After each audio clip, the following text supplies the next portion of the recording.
Naaresto po ng Dagupan City Police ang isang lalaki matapos mahulihan ng marijuana sa isinagawang anti-illegal drug operation sa barangay Mangin bandang alas 2 ng madaling araw kahapon, Pebrero 10 ng taong kasalukuyan.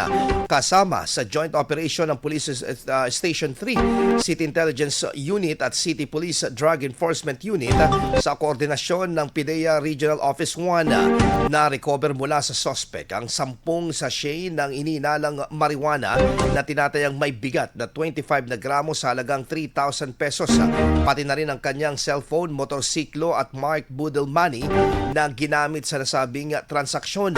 Kasalukuyang nakakulong ang nasabing suspect sa DCPO Custodial Facility at naharap sa kasong paglabag sa Section 5 Article 2 ng Republic Act 9165 Comprehensive Dangerous Drugs Act of 2002.